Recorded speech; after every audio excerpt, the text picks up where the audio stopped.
Let's talk about a parent trying to do the right thing for their kid. Well, in England, a 4-year-old boy wound up in the ER after taking dietary supplements. The mother said the boy was on 12 different supplements that had been recommended to her by a provider.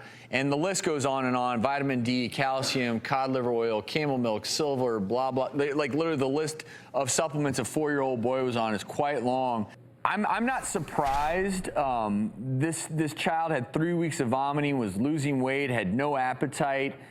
And it's interesting, we were talking about how a lot of supplements and vitamins, or if they're particularly fat soluble, you can easily overdose on these. Yeah. And a 4-year-old boy, my guess is was probably taking an adult dose.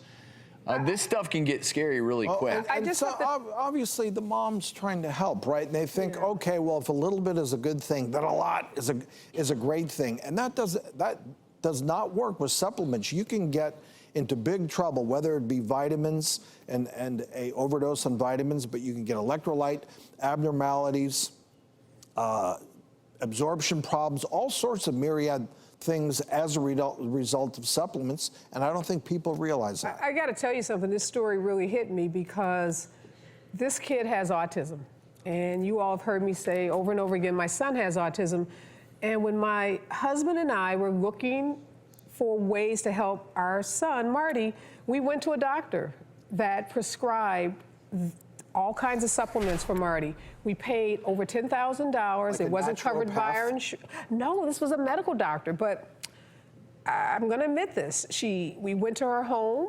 It wasn't a medical office. We were so desperate for cures for our son. We just wanted the best for him. And it didn't feel right. As a lawyer, I knew it wasn't right, but as a mom, You're willing to try. Desperate. Yes. We were sending money out of state to a pharmacy that was sending us these supplements. And we got to the point where we're like, we're being taken advantage of.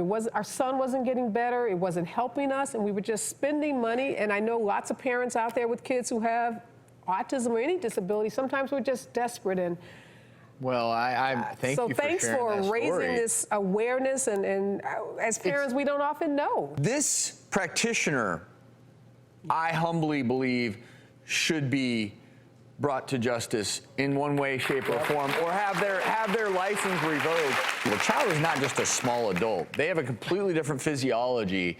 And so if you're giving your child supplements, understand they need to be designed for children, they need to be the right dosing, and they need to be from a reputable source, because you certainly don't want your child to end up in the ER like in this sad scenario. Thank you for sharing that with us, by the way.